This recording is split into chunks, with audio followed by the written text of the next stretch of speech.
before you watch this video, watch the entire video before you make a comment, please. Some of you guys will read the title of the video and then start making comments on the title. Don't make comments on the title. Watch the entire video and then please make your comment, because this is where we learn, all right?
Okay, completed number 2. And this is centipede grass, what, at a height of 2.25. Real nice.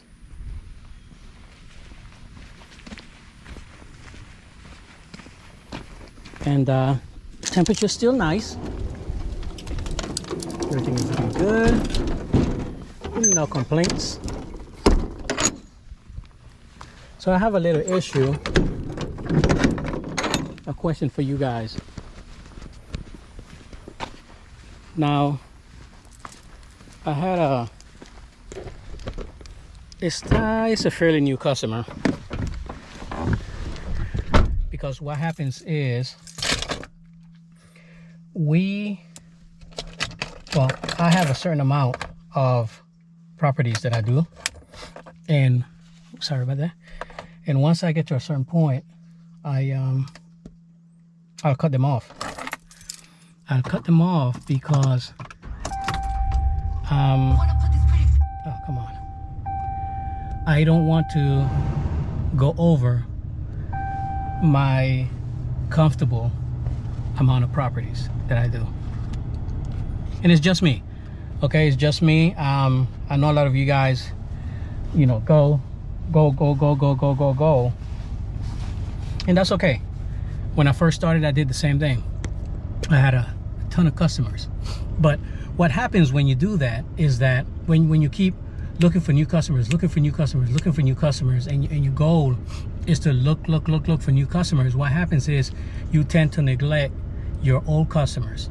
Okay, and again, there is a balance. There's a balance that you must take, and you know, go accordingly. Again, just my thoughts, all right? And I know a lot of you guys will disagree with me, and that's okay. That's okay. You know, you want as many customers as you want, and you want a ton of stuff, and then, you know, you like the stress of having 1,000 employees. You know, they call in, they don't show up, they show up with an attitude, blah blah blah. Or you have 1,000 customers, and then it rains, and then you backed up, and you got to work from sun up to sundown. You know, it is what it is. But this one particular customer, I picked her up last year. I just moved into the neighborhood, so you know, we're getting her property nice. Her property looks beautiful. So she comes to me yesterday and she goes, hey, I was wondering if you want to do a price match. And I looked at her like, you know, let me hear what you have to say, And that's what I told her. I said, let me hear what you have to say, but at the end of the day, I don't do price matches. You know, this is who I am. This is how much I charge because of what I do. And again, I know my numbers, my business numbers. She goes, well, my neighbor's yard, and I go, oh boy, because I see it in the neighbor yard. Her lawn guy charges her half of what you charge me. I said, well, I said, you know, again, it's about quality. It's about your comfort.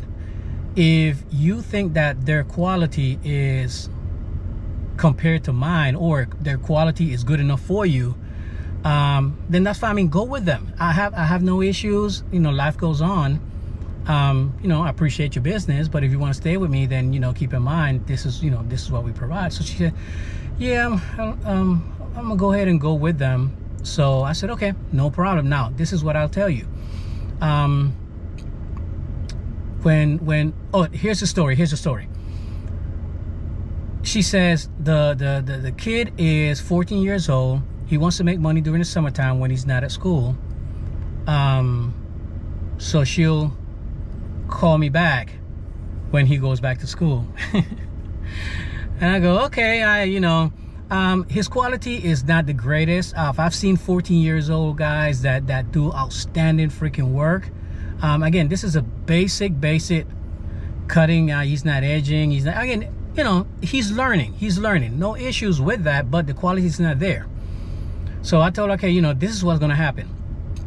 When it's time for you to give me a buzz, it all depends on how many customers do I have, if I'm full or not, and you will get the price that I'm currently charging new customers. You're not grandfathered into my old price, because my thing is, once you drop me or you skip a service, you are automatically out of the grandfather pricing.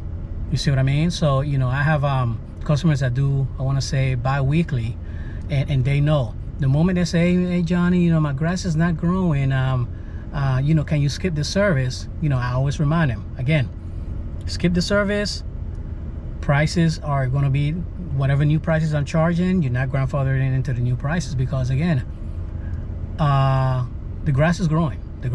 So there shouldn't be any skipping. You know what I mean? It is what it is. Life goes on. Tell me what you guys would have done. Again, the quality is not there. The gentleman is learning. So, you know, it is what it is. But again, I'm not mad. This is where we learn.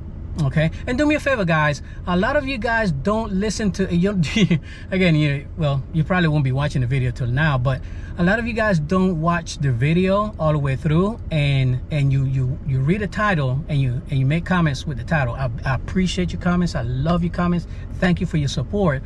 But then I don't know what to answer, because the answer is in the video. So I just give you a little heart. You know, please listen to the comment. Please listen to my whole argument here, my point of view, and just keep it in mind, I would love to hear your point of view. My point of view is set. So it's not something that, you know, you're going to say and going to change my mind.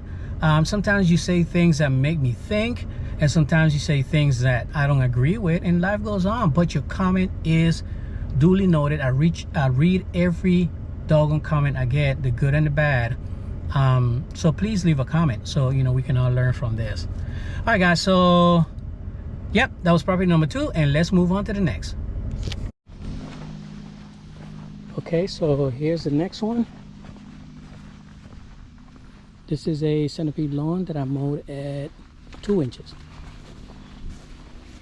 And this cable is from the, I guess the internet. Goes all the way over there. They need to bury it. But yeah, 2 inches. Pretty nice, right? Beautiful.